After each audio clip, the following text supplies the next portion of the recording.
7월에 우리가 주제는 하나님을 경외함을 배우고 가르치는 달입니다. 왜 배움을 먼저 집어넣느냐? 먼저 부모님들과 우리 성도들이 하나님을 섬기는 법을 먼저 배워야 돼요. 그래야 자녀들에게 온전히 가르칠 수가 있습니다. 그래서 먼저 배움을 집어넣고 그리고 그런 후에 배운 후에 가르쳐야 된다라고 이렇게 주제를 적어 놓았습니다. 신명기 4장 10절에 나와 있는 하나님께서 모세에게 이스라엘 백성들을 다 모으라. 그리고 그들에게 이렇게 말하라. 하나님을 경외함을 배우고 그들에게 가르치라 라고 하는 그러한 신명기 4장 10절의 주제 말씀을 우리가 7월의 주제로 삼고 있습니다. 그래서 계속 우리가 하나님을 어떻게 경외할 것이냐를 우리 7월 한 달 동안 살펴보고 있습니다. 하나님을 경외함에서 가장 중요한 것은 바로 한마디로 말하면은 예배다라고 하는 것을 알 수가 있습니다. 하나님을 경외한다라고 하는 것을 한마디로 본질적으로 이야기하면은 하나님을 예배한다라고 하는 사실이에요. 그거는 제 얘기가 아니라 성경의 창세기 22장에 보면은 하나님께서 아브라함에게 100세에 이삭을 허락하시잖아요. 그리고 이삭이 청소년이 되었을 때 그 이삭을 모리아산에 제물로 드려라 라고 이렇게 말씀을 하십니다. 그래서 아브라함이 나무찜을 지고 그리고 이삭을 데리고 모리아산으로 가잖아요. 그래서 모리아산 밑에 가서 종들을 다 그 밑에 이제 있으라고 하고 이 이삭만 데리고 모리아산으로 올라갑니다. 그때 나오는 말씀이 창세기 22장 5절에 보면은 아브라함은 종들에게 여기서 기다리라. 내가 저기 가서 예배하고 너희에게 돌아오리라. 아브라함이 이 이삭을 데리고 모리아산으로 올라가면서 종들에게 내가 이 이삭과 함께 저 산에 올라가서 하나님을 예배하고 돌아올 것이다 라고 이렇게 이야기합니다. 그래서 이 아브라함이 이삭을 제단 위에 놓고 칼로 이 번제를 드리려고 하면은 죽여서 각을 떠야 되거든. 그래서 칼을 들어서 죽이려고 할 때 급히 하나님께서 바로 이 아브라함을 멈추게 하시잖아요. 그러면서 하나님께서 하시는 말씀이 12절에 보면은 창세기 22장 12절에 보면은 뭐라고 말씀하시느냐? 내 아들 내 독자까지도 내가 아끼지 아니하였으니 내가 이제야 내가 하나님을 경외하는 줄 아노라. 자, 내가 비로소 이삭까지도 그 예배의 제물로 이삭까지도 드리는 모습을 보면서 하나님께서 아브라함에게 이제야 내가 하나님을 경외하는 줄을 안다라고 이렇게 말씀을 하고 있어요. 그런 것을 볼 때 이 하나님을 경외한다라고 하는 거, 하나님이 바로 경외하는 그러한 백성들을 하나님께서 원하시는데 하나님을 경외하는 백성들이 누구냐? 오늘 아브라함처럼 바로 하나님을 예배하는, 이삭을 드리며 예배하는 그러한 예배자를 바로 하나님은 하나님을 경외하는 자들이다 라고 이렇게 말씀을 하고 있는 것입니다. 그래서 우리의 삶의 여정에 가장 중요한 것은 교회의 사명은 바로 예배입니다. 할렐루야. 교회는 3대 사명을 가지고 있어요. 예배의 사명을 가지고 있고 전도 선교에 대한 사명을 가지고 있고 또한 성도의 교제에 대한 사명을 가지고 있습니다. 이것을 우리가 신학교에 가면은 교회 3대 사명이라고 이야기를 해요. 바로 예수님도 마찬가지입니다. 우리가 8월 달에 마태복음 우리가 필사필독을 이제 하게 되거든요. 마태복음을 우리가 필사필독을 이제 하게 되는데 마태복음에 보면은 예수님의 3대 사역이 나옵니다. 예수님의 3대 사역을 우리가 보게 되는데 예수님께서 바로 이 교회의 사명과 같은 바로 하나님을 경외할 뿐 아니라 복음을 증거하고 또 약한 자들, 병든 자들을 고치는 그러한 사명을 예수님이 하셨던 것을 보게 되고 내가 이 일을 위해서 왔다라고 이렇게 말씀을 하고 있어요. 그래서 교회의 가장 중요한 사명은 바로 예배의 사명이다라고 하는 거예요. 몇 달 전에 우리 큰 처형이 이 여주에 있는데 한번 집도 이사했으니까 와보라고 그래서 갔어요. 그런데 그 조그만 마을에 앞에 작은 교회가 하나 있더라고요. 그러니까 우리 처형이 그런 이제 예수를 안 믿고 교회도 안 다니는데 그런 얘기를 해요. 저 교회는 뭘 하는 교회인지 모르겠다고 주일날만 잠깐 모여서 예배드리고 평일에는 그냥 다 문 닫고 있고 아무런 사람도 없는 것 같고 막 그렇다고 이야기를 해요. 제가 웃으면서 그런 얘기를 했어요. 그게 교회 사명이에요. 그게 교회 사명이에요. 예? 교회는 하나님을 예배하는 게 사명이에요. 예? 그보다 큰 사명이 어디 있어요? 예? 교회가 존재하는 목적은 하나님을 예배하기 위해서 교회가 존재하는 것입니다. 할렐루야. 할렐루야. 예. 그럼 우리 모두가 다 교회라고 이야기하는데 우리 모두의 사명도 마찬가지로 건물 교회의 사명이 하나님을 예배하는 공동체의 사명이라고 하면은 우리 개인의 그러한 영적인 그러한 교회들의 사명도 하나님을 예배하는 것이 하나님의 사명이다라고 하는 사실을 기억해야 됩니다. 그래서 하나님을 경외하라라고 하는 것은 한마디로 다른 말로 말하면은 하나님을 예배하라라고 하는 말이다라고 하는 거예요. 그래서 하나님을 경외함에 있어서 예배만큼 중요한 것이 없다라고 하는 거예요. 예배하지 않는 자가 하나님을 경외한다고요? 그것은 거짓말이에요. 예배하지 않는 자가 나 하나님을 경외해요, 나 하나님을 섬겨요 라고 하는 것은 이것은 앞뒤가 안 맞는 그러한 이야기.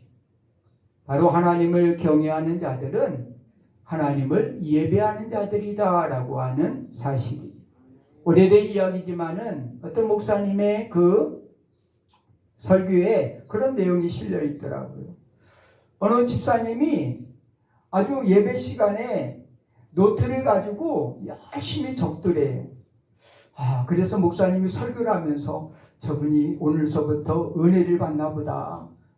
그래서 너무 이 목사님이 감동이 된 거예요. 왜? 맨날 빈둥비둥 했던 그 집사님이 예배 시간에 수첩을 꺼내놓고 열심히 적으니까 저분이 은혜 받나 보다. 그래서 이제 식사 시간이 예배 마치고 식사 시간이 되어서 그 집사님 옆에 가서 앉아서 집사님에게 물었대요. 집사님 요새 은혜 받나 봐요. 그렇게 말씀을 열심히 적는 거 보니까 은혜 받는 거 받아오고 그랬더니 그 집사님이 그러시더라고요. 아니에요. 우리 개 번호 짜고 있었어요. 그랬더래요. 갯돈 번호 짜고 있었다는 거죠. 갯돈 번호. 누가 1순위, 누가 2번, 누가 3번. 여기 급하니까 여기 4번. 여기는 여유가 있으니까 여기는 맨 마지막 번. 이거 짜고 있었다는 거예요. 그럼 그렇지. 그 목사님 그렇지. 하루아침에 변할 수가 있나? 라고 웃으면서 그런 얘기를 합니다. 또 어떤 다른 책에 보니까 예배 시간에 모든 성도들의 그런 모습 가운데 몇 가지의 모습을 이렇게 적어놨어요. 강단과 십자가를 멍하니 바라보고만 있는 그러한 멀티파, 멍하니 그냥 바라만 보고 있는 멀티파가 있고요. 주보에 열심히 내용을 읽고 띄어쓰기와 글씨를 교정하는 교정파들 열심히 우리 교회는 없는 것 같지만요. 제가 전도 나갈 그 주보를 정리하다 보면은 주보에다가 열심히 낙서의 분들이 많이 있어요. 개중에는 있어요. 깨끗한 주보 여러분 주셔요. 전도에 쓰게. 또 그런가 하면은 옆 사람과 쪽지로 대화하는 그러한 바로 파들도 있어요. 쪽지파라고. 옆 사람하고 주보에다 계속 대화를 합니다. 주고받고 주고받고 주고받고 이런 사람들도 있어요. 또 어떤 사람은 예배 후에 있을 회의를 준비하냐고 열심히 메모를 하는 그러한 사람들도 있습니다. 하나님을 예배하기 위해 모였지만은 모든 성도들이 다 하나님을 예배하는 것은 아니라는 거예요. 그 가운데는 여러 가지의 그런 생각과 마음으로 잡다한 생각으로 바로 자리에 앉아 있는 그런 사람들이 얼마나 많은지 모릅니다.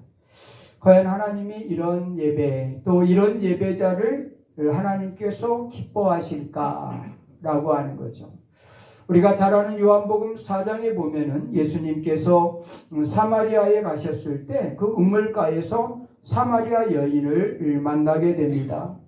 그러면서 그와 대화를 합니다. 그럴 때 그 여인이 바로 내가 다시는 이렇게 대낮에 물을 길러오지 않을 수 있도록 해달라고 부탁을 해요. 그러면서 예수님께서 당신의 남편은 5명 아니냐? 지금 있는 남편도 네 남편 아니지 않느냐라고 이야기를 칵 찍으면서 얘기하잖아요. 그럴 때 비로소 이 여인이 바로 이분이 메시아임을 알게 돼요. 그리고 깨닫게 됩니다. 그러면서 그에게 영적 질문을 하게 되어지요. 유대인들은 예루살렘에서만 예배를 드려야 된다고 하고 우리 사마리아 사람들은 모리아산에서 예배 드려야 된다고 하는데 어느 것이 옳습니까? 어디서 예배를 드려야 됩니까? 라고 이야기할 때 예수님께서 그렇게 이야기합니다.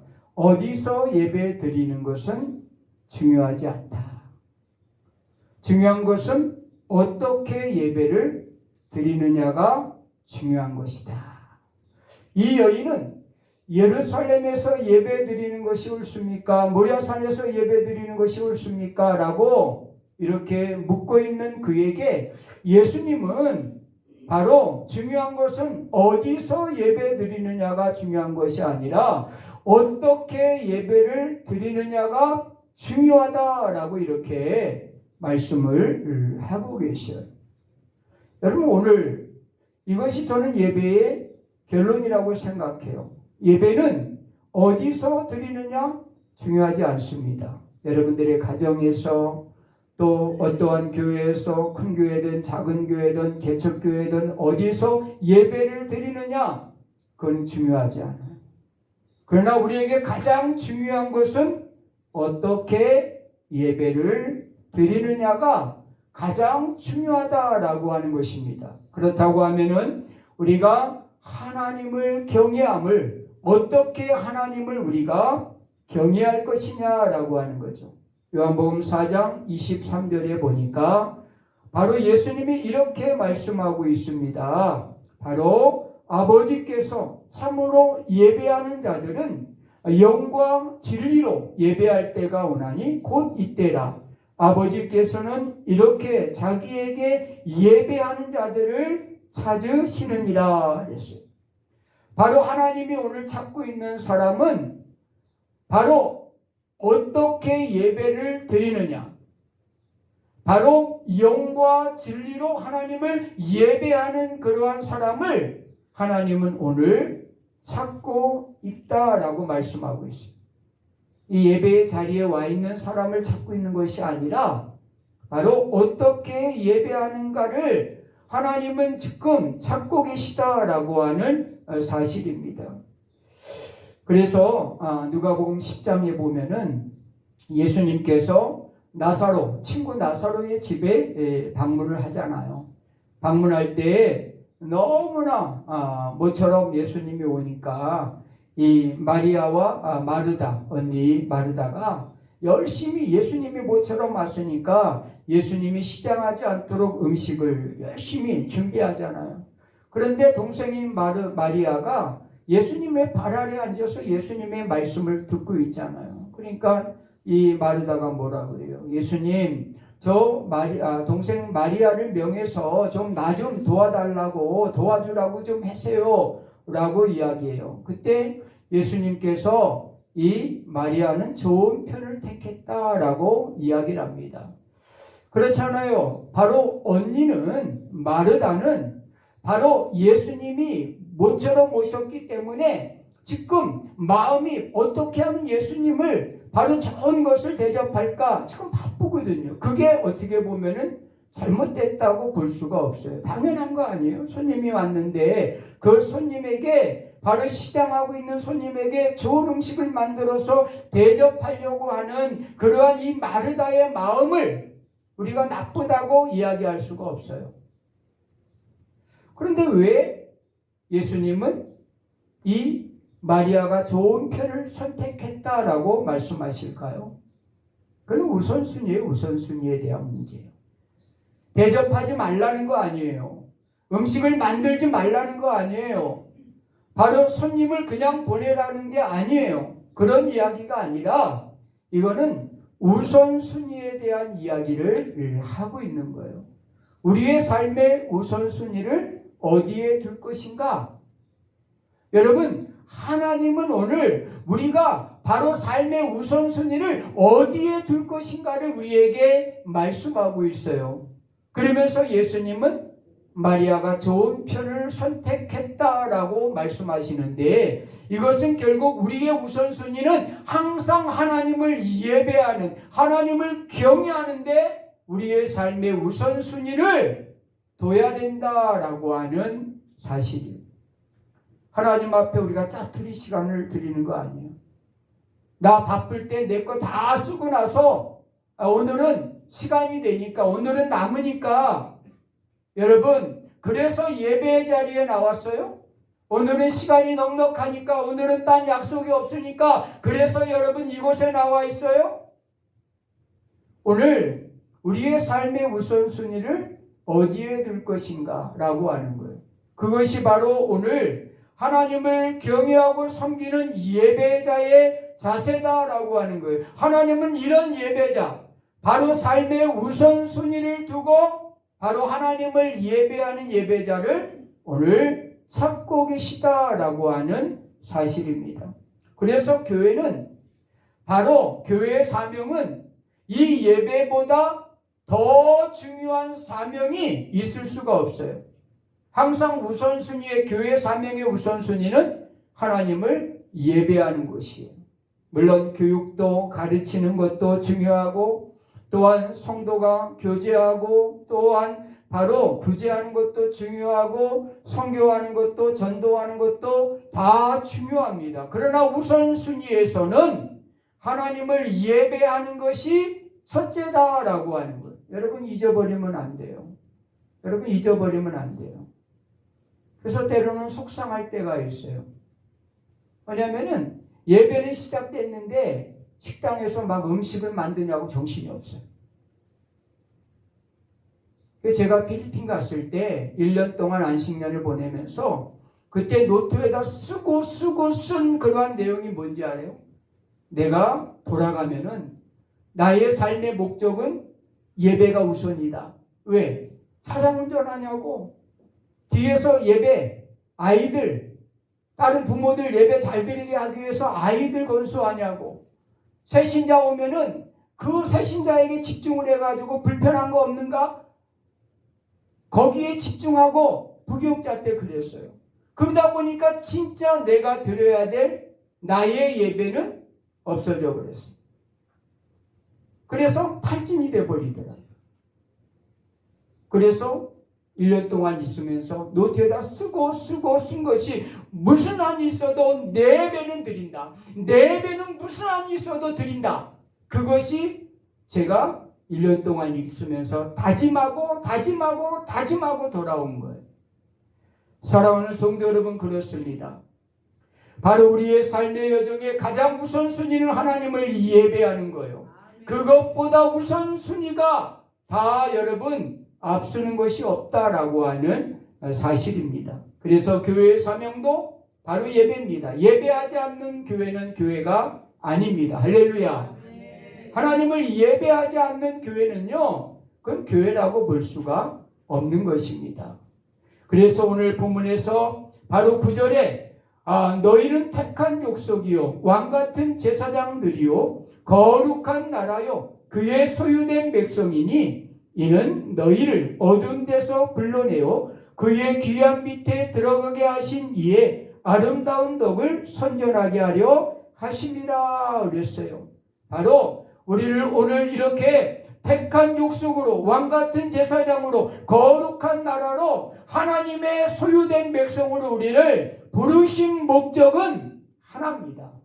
하나님을 경외하기 위해서, 하나님을 예배하기 위해서 우리를 부르셨다라고 하는 거예요. 그래서 하나님은 오늘도 바로 하나님을 예배하는 자들을 하나님이 찾고 계시다라고 하는 거예요. 하나님이 찾고 있는 사람은 누구라고요? 하나님을 예배하는 자들을 하나님이 찾고 계시다라고 하는 사실입니다. 그러면은 우리가 어떻게 예배를 드려야 되느냐라고 하는 거예요. 바로 예배는 아무렇게나 드릴 수 없다라고 하는 거예요. 이렇게 이야기하니까 어떤 분들은 예배를 드리면 되는 거지 예배도 뭐 방법이 있나? 이렇게 이야기할 수 있어요. 바로 예배는 아무나 드릴 수 없다. 바로 예배는 아무나 드릴 수 없다. 여러분 잘 귀담아 들으셔야 돼요. 이것은 예배는 아무나 드릴 수 없다라고 하는 것은 어떻게 보면은 하나님께 예배 드리는 자는 바로 반드시 하나님을 예배할 자격을 가지고 있어야 된다라고 하는 거예요. 그 자격이 무엇입니까? 구약에 보면은 바로 이 구약 시대에는 레위 지파만이 성전에서 일을 했고 또한 그 가운데서 제사장들이 나왔어요. 그래서 일반인들은 감히 성전을 들어갈 수가 없었어요. 바로 그들이 가지고 온 것을 가지고 제사장이 피를 뿌리고 또 그것을 하나님께 드림을 통해서 그들이 제사함 받고 용서함 받게 되었습니다. 그러나 오늘 우리가 9절에서 이제 예수 그리스도께서 우리를 위해서 피 흘려 주심으로 성소의 시장을 열어주셨어요. 제사장만이 들어갈 수밖에 없었던 그 성소의 시장을 바로 예수 그리스도의 그 피 흘림을 통해서 우리에게 그 길을 열어주신 거예요. 그래서 우리가 바로 아무나 예배할 수 있는 것이 아니라 오직 예수 그리스도의 보혈의 능력을 의지하는 자만이 하나님을 예배할 수 있다라고 하는 거예요. 쉽게 말하면은 예수 그리스도의 공로로 우리가 하나님을 예배하게 되었다라고 하는 사실입니다. 그래서 우리는 늘 예수 그리스도를 의지하고 그의 보혈을 의지하고 그가 우리에게 열어놓으신 바로 이 구원의 길을 우리가 의지하면서 나가야 된다라고 하는 사실이에요.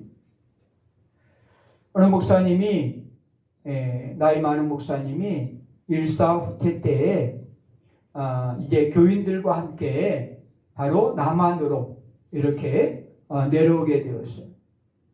남한으로 교인들을 데리고 내려오는데 이게 마을을 지날 때마다 건물을 하는 겁니다. 건물을 하는데 바로 거기에 이제 그 공산군이 섞여 있을까봐 일일이 다 체크를 해가지고 마을을 통과하고 또 마을을 통과하고 마을을 통과하는 거예요.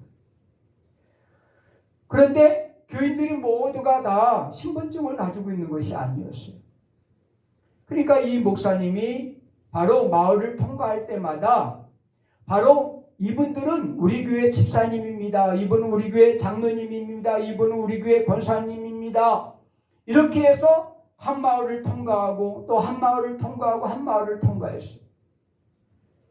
이 목사님이 자기네 교인들 한 명도 빠뜨리지 아니하고 모두가 그렇게 마을을 통과해가지고 일사후퇴 때 내려오게 되었어요. 그래서 서대문에다가 교회를 세우고 그분들과 함께 바로 교회 공동체를 이루게 되었다라고 하는 거죠. 그 교인들은 신분증이 없었지만은 그러나 그 목사님이 보증을 해줬어요. 우리 교회 교인입니다. 우리 교회 집사입니다. 라고 하는 그 보증으로 인하여 그들은 안전하게 일사후퇴 때에 바로 서울까지 내려올 수가 있었다라고 하는 그러한 이야기를 이렇게 하시더라고요. 바로 오늘 우리가 하나님을 예배하는 예배자가 될 수 있었던 그러한 은혜는 결국 예수 그리스도의 그 보혈의 피, 보혈의 능력을 우리가 의지함으로 하나님을 예배하게 되었다라고 하는 사실입니다. 그래서 예배할 때마다 우리가 의지할 것은 다른 것이 아니에요. 바로 예수 그리스도의 보혈, 그의 공로를 의지해야 돼요. 그래야만이 우리가 그 예수 그리스도로 말미암아 그 시장 안으로 들어가서 하나님을 만나게 되고 하나님을 예배할 수 있도록 우리가 은혜를 입게 된다라고 하는 사실입니다. 또 아울러서 우리는 하나님을 예배함에 있어서 하나님의 방법대로 예배를 해야 된다라고 하는 거예요. 하나님을 경외함에 있어서 하나님의 방법대로 하나님을 경외해야 된다라고 하는 사실이에요. 그래서 하나님께서 우리에게 하나님을 경외하는 예배하는 방법을 우리에게 말씀해 주셨어요. 그것이 성경에 그대로 기록되어 있습니다. 아까 말씀드렸던 요한복음 4장 23절과 24절에 보면은 아버지께서 참되게 예배하는 자들은 영과 진리로 예배할 때가 오나니 24절에 보면은 하나님은 영이시니 예배하는 자가 영과 진리로 예배할지니라 그랬어요. 자, 하나님을 우리가 어떻게 경외할 것이냐, 어떻게 예배할 것이냐라고 할 때 요한복음 4장 23절과 24절의 말씀에 나오는 것처럼 영과 진리로 예배해야 된다 그랬어요. 왜 영으로 예배해야 되느냐라고 묻는다고 하면은 예수님께서 바로 이 문제에 대한 답을 주셨어요. 하나님은 영이시니 하나님은 영이시기 때문에 바로 영으로만 우리가 예배해야 된다라고 하는 거예요. 그래야만이 하나님께서 이 예배를 받으실 수가 있는 것입니다. 하나님은 우리처럼 육을 갖고 계신 분이 아니에요. 하나님은 영이시기 때문에 우리가 영으로 예배하지 않으면은 하나님과 우리가 만날 수 없고 하나님을 예배할 수가 없는 겁니다. 그리고 진리로 예배하라 그랬어요. 이 진리는 하나님의 말씀이고 더 나아가서 예수 그리스도가 진리입니다. 그렇기 때문에 말씀과 예수 그리스도로 우리가 예배하는 거예요. 아까 말씀드린 것처럼 예수 그리스도만이 우리가 주님 앞에 하나님 앞에 나갈 수 있는 그러한 길임을 분명하게 말씀을 하고 있어요. 그래서 우리가 예배할 때는 성령으로 영으로 그리고 진리 바로 말씀과 예수 그리스도로 우리가 하나님을 예배해야 된다라고 하는 거예요. 또 시편 122편의 말씀에 보면은 바로 성전에 올라갈 때에 노래가 나오죠. 바로 다윗이 성전에 올라갈 때 바로 그가 어떠한 마음과 어떠한 자세로 성전에 올라갔는가. 122편에 보면은 1절에 사람이 내게 말하기를 여호와의 집에 올라가자 할 때에 내가 기뻐하였도다 라고 이렇게 말씀하고 있어요. 바로 우리가 하나님을 예배하고 경외함에 있어서 영과 진리로 우리가 예배해야 되고 더 나아가서 오늘 다윗과 같이 기쁨으로 하나님을 예배해야 된다라고 하는 사실이에요. 바로 이 예배는 하나님이 기뻐하실 그러한 예배예요. 그래서 다윗은 바로 하나님의 집에 올라가자 할 때라고 그렇게 사람들이 이야기할 때 기쁨으로 즐거움으로 바로 성전에 올라갔다라고 말씀을 하고 있는 것을 우리가 보게 됩니다. 바로 오늘 5절에도 너희는 산돌같이 신령한 집으로 세워지고 예수 그리스도로 말미암아 하나님이 기쁘시게 받으실 신령한 제사를 드릴 거룩한 제사장이 될지니라. 하나님이 기쁘시게 받으실 신령한 제사를 바로 드릴 거룩한 제사장이 될지니라 그랬어요. 예배자들은 바로 예배함에 있어서 기쁨과 감사함으로 하나님을 예배해야 돼요. 그래서 예배 시간에 자신의 감정을 드러내려고 하지 마세요. 바로 하나님이 바로 기뻐하시는 예배자가 될 수 있도록 나의 감정을 다 버리고 오직 하나님만을 생각하면서 예배하는 예배자가 되어야 된다라고 하는 거예요. 그리고 마지막 세 번째는 우리가 어떻게 하나님을 예배해야 되느냐? 영과 진리로 그리고 기쁨으로 하나님을 예배하되 마음과 정성을 다하여 하나님을 예배해야 된다라고 하는 거예요. 그래서 옛날에는 신령과 진정으로 라고 이렇게 옛날 성경에는 표현하고 있어요. 영과 진리를 옛날 성경에는 신령과 진정으로 이렇게 표현하고 있어요. 물론 해석상에 조금 다를 부분이 있을 수 있어요. 그러나 신령과 진정이라고 하는 것은 무엇을 의미합니까? 바로 그 마음의 정성을 말하고 있어요. 다시 말하면 준비된 예배, 바로 하나님이 기뻐하시는 예배는 준비된 예배를 하나님이 기뻐하신다라고 하는 사실이에요. 저희 교회 같은 경우는 15분 전에 찬양을 하잖아요. 이 찬양이 뭐냐면은 물론 여러분들이 예배하기 위해서 집에서 출발하는 순간서부터 모든 것이 다 예배입니다. 물론 우리의 삶 자체가 예배예요. 그러나 먼저 와서 하나님을 찬양하고 기도로 준비하고 또 오늘 하나님이 주실 말씀을 또 본문을 읽어보면서 우리가 바로 오늘 하나님이 베풀어 주실 은혜를 기억하는 거예요. 더 나아가서는 오늘뿐이 아니라 토요일서부터 바로 하나님 앞에 드릴 그러한 예배에 바로 지장이 되지 않도록 바로 우리가 정성을 다해 준비하는 거예요. 청년들 같은 경우는 막 새벽 3시, 4시까지 돌아다니다가 뭐 TV도 보고 영화도 보고 친구들 만나고 그리고 돌아다니다가 새벽에 들어와가지고 잠 몇 시간 자고 일어나서 예배 온다고 와봐요. 여러분 안 졸리겠어요? 눈이 감기는 거죠. 계속 딴 생각만 들고 어젯밤에 있었던 일만 자꾸만 생각나고 그러잖아요. 하나님이 우리에게 바로 하나님께 집중하는 예배를 드릴 수 있도록 오늘 우리에게 바로 마음과 정성 준비된 예배를 하나님 앞에 드리기를 하나님은 원하고 계시다라고 하는 사실이에요. 그래서 토요일 날은 최대한 주일에 집중할 수 있도록 하나님의 예배에 걸림돌이 되는 것들을 제거해야 돼요. 그리고 오직 하나님만을 예배할 수 있도록 토요일에는 잘 준비를 해야 된다라고 하는 사실입니다.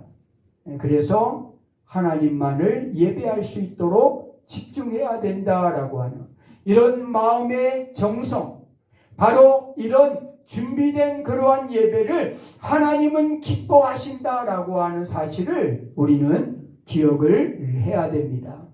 오늘 말씀을 마무리를 하려고 합니다. 하나님을 경외하는 것이 무엇이냐? 하나님을 경외하는 것은 하나님을 예배하는 것이다 라고 하는 사실입니다. 하나님은 오늘 바로 하나님을 예배하는 자들을 찾고 계시다라고 하는 사실입니다.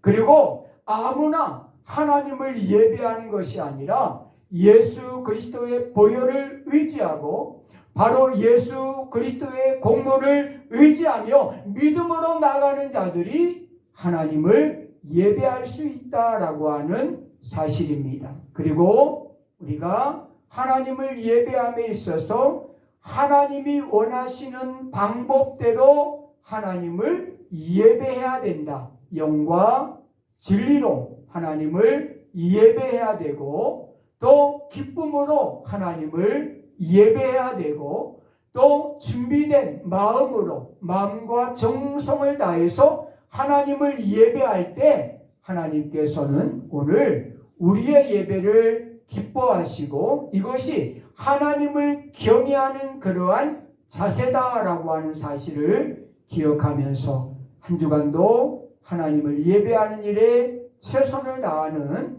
우리 모든 성도들이 되시기를 부탁을 드립니다. 기도합니다.